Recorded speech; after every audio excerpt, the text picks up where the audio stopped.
Hello everyone, welcome back to my channel Archana academy. और इस video में हम क्लास 10 चैप्टर 15 आर एनवायरनमेंट के मोस्ट इंपॉर्टेंट एमसीक्यूज करेंगे जो कई सारे एग्जाम्स के लिए इंपॉर्टेंट है, जैसे कि DSSB, यूपीपीएससी, एनवीएस, केवीएस और भी एग्जाम्स। और ये जो पोर्शन है वो आपका जीएस के लिए भी इम्पॉर्टेंट है, जनरल अवेयरनेस और जनरल साइंस के लिए भी इम्पॉर्टेंट है, जो पार्ट ए में आता है बहुत सारे एग्जाम्स में। तो चलिए वीडियो को स्टार्ट करते हैं। तो सबसे पहले हम यहाँ पर, जैसे मैंने बताया कि मैं हमेशा नोट्स पहले बताती हूँ आपको और फिर उसके बाद हम एमसीक्यू सॉल्व करते हैं। तो सबसे पहले आपको इस फिगर को देखना है। तो ये जो डायग्राम है ये एक इकोलॉजिकल पिरामिड है।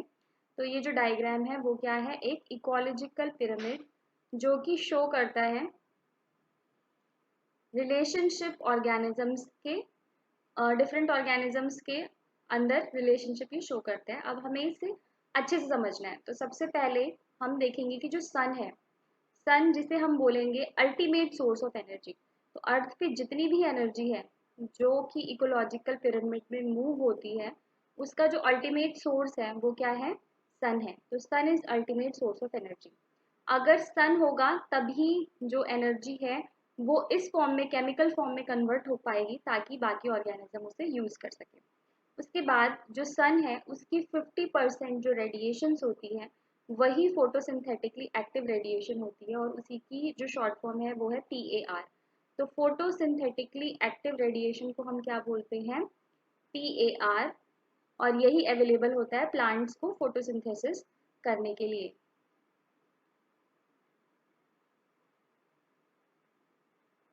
उसके बाद इस PAR का 1%, सिर्फ 1% कौन यूज करते हैं, प्लांट्स यूज करते हैं फोटोसिंथेसिस करने के लिए।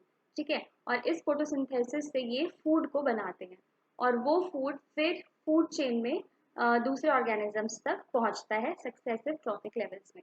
उसके बाद आप देखेंगे कि इस पिरामिड का जो बेस है वो वाइड है और जो टॉप है वो छोटा है, मतलब पॉइंटेड है। तो इसका मतलब जो प्रोड्यूसर्स होते हैं वो क्या होते हैं, बेस होते हैं किसी भी इकोलॉजिकल पिरामिड के, जहाँ पर इस केस में मैं दिखा रही हूँ। और ये प्रोड्यूसर्स सन की एनर्जी को कन्वर्ट करते हैं यूजफुल फॉर्म में। तो यहाँ पर जो आप लेवल देख रहे हैं, first level, second level, third level, जहाँ पर ऑर्गेनिजम्स हैं, तो इन लेवल्स को हम क्या बोलते हैं, ट्रॉफिक लेवल्स बोलते हैं। तो जो ये लेवल्स हैं इन्हें हम क्या बोलेंगे, ट्रॉफिक लेवल्स। ठीक है। तो अगर मैं पूछूं इस इकोलॉजिकल पिरामिड में या फूड चेन में, क्योंकि यहाँ पर हम अगर इसमें एक ऑर्गेनिज्म को लें, जैसे ये प्लांट, इसको बर्ड इस पे फीड कर रहा है ग्रास हॉपर, फिर ग्रास हॉपर पे फीड कर रहा है फ्रॉग, फ्रॉग पे फीड कर रहा है स्नेकिया वगैरह, तो ये फूड चेन हो जाएगा। ठीक है। तो इस फूड चेन में या इस इकोलॉजिकल पिरामिड में कितने ट्रॉफिक लेवल हैं, तो इस इकोलॉजिकल पिरामिड में 4 ट्रॉफिक लेवल हैं। फर्स्ट ट्रॉफिक लेवल हमेशा क्या होगा, फर्स्ट ट्रॉफिक लेवल हमेशा एक प्रोड्यूसर होगा। सेकेंड ट्रॉफिक लेवल हमेशा क्या होगा, सेकेंड ट्रॉफिक लेवल कंज्यूमर होगा, बेसिकली हर्बीवोर होगा। तो हमेशा second trophic level mostly herbivore होगा, ओमनीवोर भी हो सकता है। ठीक है। और थर्ड ट्रॉफिक लेवल कार्निवोर होगा। और जो टर्शरी ट्रॉफिक लेवल है वो होगा टॉप कार्निवोर। तो यहाँ से आपकी कई सारी प्रॉब्लम्स जो हैं वो सॉल्व हो गई। उसके बाद जो भी एनर्जी प्लांट्स केमिकल फॉर्म में अपनी अपनी लीव्स में स्टोर करके रखते हैं, या लीव्स या फ्रूट्स में, जो कि अवेलेबल होती है नेक्स्ट ट्रॉफिक लेवल के लिए, उसका हमें ये बताना है कि जैसे प्लांट है, प्लांट ने एनर्जी स्टोर की 10,000 जूल, बट हर्बीवोर इसका कितना हर्बीवोर तक पहुंचेगा, सिर्फ 10% ही इसका हर्बीवोर तक पहुंच पाएगा। तो इसका 10% निकालेंगे। ठीक है। तो 1000 जूल, और इसका 10% नेक्स्ट टॉपिक लेवल के लिए अवेलेबल होगा 100 जूल, और उसका 10% तो कितना हो गया, 10 जूल। तो यहाँ पर आप देख सकते हैं कि जैसे जैसे ट्रॉफिक लेवल्स बढ़ रहे हैं वैसे वैसे जो एनर्जी है प्रोड्यूसर से टॉप कार्निवोर तक वो भी कम हो रही है। इस वजह से इसी रीजन की वजह से इकोलॉजिकल पिरामिड्स में या फूड चेन में 4 या 5 तक ही ट्रॉफिक लेवल्स होते हैं, उससे ज़्यादा ट्रॉफिक लेवल्स नहीं होते हैं। तो चलिए अब हम एमसीक्यूज की तरफ मूव करते हैं, इससे आपके कई सारे क्वेश्चन सॉल्व हो जाएंगे। और इस लॉ को बोलते हैं 10% लॉ, जो दिया था रेमंड लिनमैन ने। तो रेमंड लिनमैन ने 1942 में 10% लॉ दिया था, जो ये बताता है कि सक्सेसिव ट्रॉफिक लेवल्स में ओनली 10% एनर्जी ही ट्रांसफर हो पाती है, बाकी लॉस हो जाता है हीट की फॉर्म में।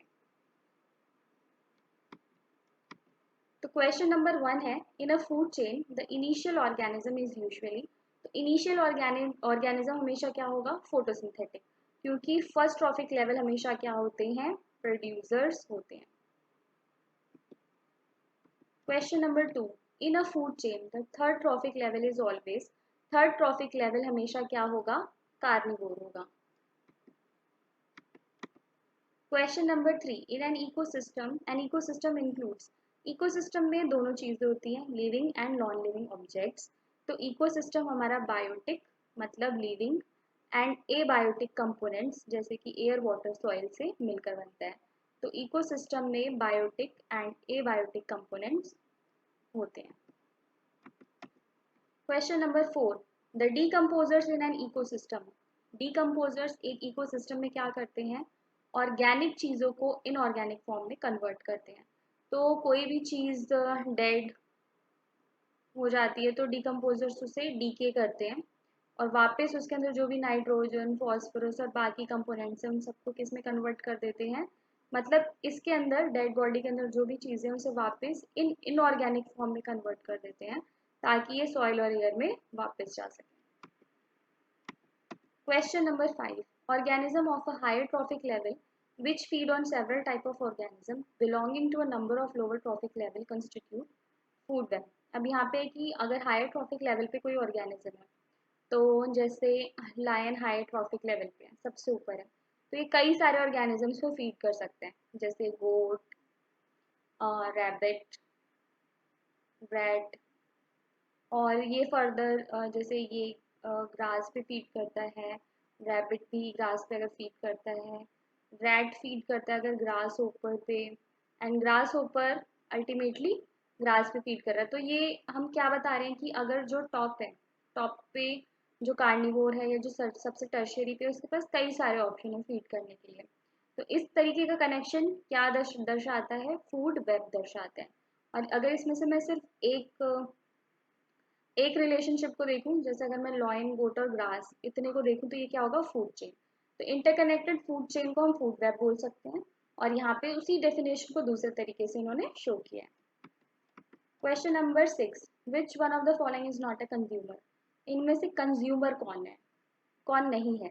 तो एल्गी जो है वो कंज्यूमर नहीं है, तो एल्गी जो है वो कंज्यूमर नहीं है, क्योंकि एल्गी, ग्रीन प्लांट्स, एल्गी और ग्रीन प्लांट्स ये दोनों क्या होते हैं, प्रोड्यूसर्स होते हैं, ये फोटोसिंथेसिस कर सकते हैं, तो इसलिए algae is not a consumer. Question number 7, which provides the energy, what provides the energy which then flows through food chain, क्या एनर्जी प्रोवाइड करता है जो फूड चेन में फ्लो करती है, तो इट्स द सनलाइट, मतलब sun is the ultimate source of energy. तो कभी कभी एग्जाम में आ जाता है, name the ultimate source of energy, तो अर्थ पे अल्टीमेट सोर्स ऑफ एनर्जी कौन है, सन है। Question number 8, what percentage of sun's energy, तो सन की क्या एनर्जी, कितना परसेंटेज ग्रीन प्लांट्स यूटिलाइज कर पाते हैं, तो ग्रीन प्लांट्स कितना परसेंटेज यूटिलाइज कर पाते हैं, तो PAR जो कि 50% होता है, उसका सिर्फ 1% जो प्लांट्स हैं वो फोटोसिंथेसिस के लिए यूटिलाइज कर पाते हैं। Question number 9, flow of energy in an ecosystem is always, energy का फ्लो कभी क्या होगा, हमेशा यूनिडायरेक्शनल होगा, मतलब बेस से अपर एनर्जी फ्लो होगा, ठीक है, और अपर तक पहुंचते तक हमेशा एनर्जी का लॉस होगा हीट की फॉर्म में, ठीक है। ये नहीं है कि अगर 1000 जूल्स प्लांट्स एनर्जी बना रहे हैं तो वही 1000 एग्जैक्टली गोड तक पहुंच जाएगा जो उसको फीड करेगी, ऐसा नहीं होगा, क्योंकि ओनली 10% एनर्जी ही ट्रांसफर हो पाती है और बाकी एनर्जी हीट की फॉर्म में लूज हो जाती है। तो इस वजह से एनर्जी फ्लो यूनिडायरेक्शनल, ऐसा नहीं होगा कि गोड से प्लांट की तरफ एनर्जी मूव होगी, ऐसा कभी नहीं हो सकता। Question number 10. In an ecosystem, the 10% energy available for transfer from one trophic level to next is in the form of जो energy transfer होती है एक ट्रॉफिक लेवल से दूसरी ट्रॉफिक लेवल तक वो किसकी फॉर्म में होती है केमिकल एनर्जी की फॉर्म में होती है question number 11 the excessive exposure of humans to UV rays results in तो अगर ह्यूमंस एक्सपोज होते हैं यूवी रेज से तो दो नुकसान होते हैं दो चीज़ों को नुकसान होता है एक तो उनका इम्यून सिस्टम डैमेज होता है और दूसरा स्किन कैंसर के चांसेस इंक्रीज हो जाते हैं तो यहाँ पर कभी कभी स्किन कैंसर की जगह आ जाता है ऑप्शन आई कैटरैक्ट तब भी आपका ये आंसर ठीक होगा अगर स्किन कैंसर की जगह आई कैटरैक्ट होगा तो अगर ह्यूमंस यूवी से एक्सपोज होते हैं तो उन्हें ये दो डिजीजेस हो सकती हैं तो option B is the correct answer question number 12 which of the following gets minimum energy through the food chain in an ecosystem सबसे कम एनर्जी किसे मिलेगी जो सबसे टॉप पे होगा और जो सबसे टॉप पे होगा इकोलॉजिकल पिरामिड में वो सब क्या होगा एक लार्ज कार्निवोर होगा जैसे लायन टाइगर ओके तो उसको पास सबसे कम एनर्जी पहुंचेगी question number 13 which of the following is the best method to dispose the biological wastes from hospitals तो हॉस्पिटल से जो सिरिंजेस और सॉल्यूशंस मेडिसिन जो रिलीज होती हैं उसका बेस्ट मेथड कौन सा है वेस्ट को डिस्पोज करने का वो है incineration question number 14 the harmful chemical which is accumulating in human beings through food chain is जब ऑर्गेनिजम्स हायर ऑर्गेनिज्म ऐसे ऑर्गेनिज्म में फीड करते हैं जैसे कि मान लीजिए एक पॉन्ड है और उसके अंदर स्मॉल फिशेस हैं और किसी ने डीडीटी का छिड़काव किया जो कि एक इंसेक्टिसाइड है ठीक है इंसेक्ट्स को मारने के लिए या फिर आसपास के एनवायरनमेंट से वो डीडीटी पहुंच गया पॉन्ड में ठीक है स्मॉल फिशेस फीड करेंगी स्मॉल फिशेस की बॉडी में वो डीडीटी एक्यूमुलेट होगा क्योंकि वो फाइटोप्लैंक्टॉन्स एंड जूप्लैंक्टॉन्स से फीड करेंगी उन स्मॉल फिशेस से वो एंटर करेगा लार्ज फिशेस में लार्ज फिशेस एक फिश तो खाएंगी नहीं कई सारी फिशेस खाएंगी तो उससे क्या होगा कि जो वेस्ट है या जो डीडीटी है वो उनकी बॉडी में एक्यूमुलेट हो जाएगा क्योंकि बायोलॉजिकल है तो इसे हम क्या बोलेंगे मतलब बायोलॉजिकल ऑर्गेनिज्म में मतलब लिविंग ऑर्गेनिज्म में एक्यूमुलेट हो रहा है तो इसे हम क्या बोलेंगे बायो एक्यूमुलेट उसके बाद जब इसे कोई ह्यूमन बीइंग खाएगा इस लार्ज फिश को तो वो धीरे धीरे फूड चेन के थ्रू ह्यूमंस में एंटर कर जाएगी और इस पूरे प्रोसेस को हम बोलते हैं बायो मैग्निफिकेशन ठीक है तो ये क्वेश्चन इनडायरेक्टली किससे आया है बायो मैग्निफिकेशन से आया है तो बायो मैग्निफिकेशन का सबसे अच्छा एग्जाम्पल है डी डी टी तो डी इज डाईक्लोरो दोबारा जो डी आया है उसका मतलब है डाईफिनाइल टी मतलब है ट्राईक्लोरोइथेन तो यहाँ से एक और आपका एमसीक्यू तैयार हो जाता है what is the full form of DDT dichloro diphenyl trichloroethane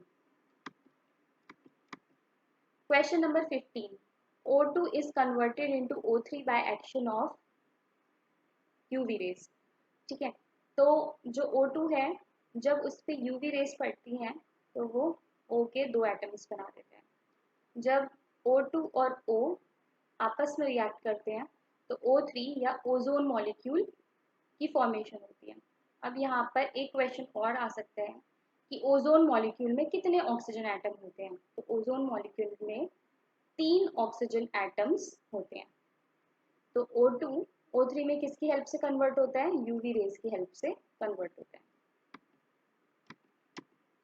question number 16 which of the following limits the number of trophic levels in a food chain जैसे मैंने बताया कि फूड चेन में 4 to 5 ट्रॉपिक लेवल्स ही होते हैं इससे ज़्यादा होना मुश्किल होता है ठीक है तो ऐसा क्यों होता है क्योंकि हायर ट्रॉपिक लेवल पे जो एनर्जी है वो डिक्रीज होती जाती है जो कि मैंने आपको 10% लॉ की फॉर्म में सबसे पहली स्लाइड में एक्सप्लेन किया था Question number 17.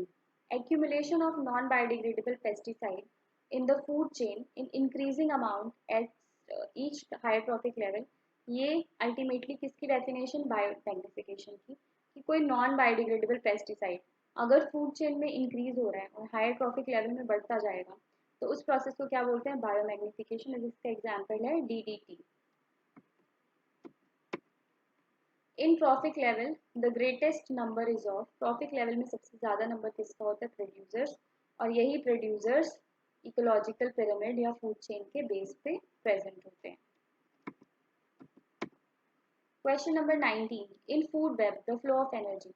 अब चाहे आपसे क्वेश्चन पूछा जाए फूड चेन का, चाहे आपसे क्वेश्चन पूछा जाए फूड वेब का, ठीक है, दोनों में जो एनर्जी फ्लो है वो यूनिडायरेक्शनल ही होगा। तो यहाँ पर आपको कंफ्यूज नहीं होना है। तो आप मेरे चैनल पे DSSB को क्वालिफाई करने की स्ट्रैटेजी भी देख सकते हैं। पार्ट ए को क्वालिफाई करने की भी स्ट्रैटेजी मैंने अपने चैनल पर शेयर की है, आप उसे भी एक बार ज़रूर देखें। अगर आपका कोई सजेशन है या कोई क्वेरी है तो आप कमेंट्स में लिख सकते हैं। Thanks for watching and all the best for exams.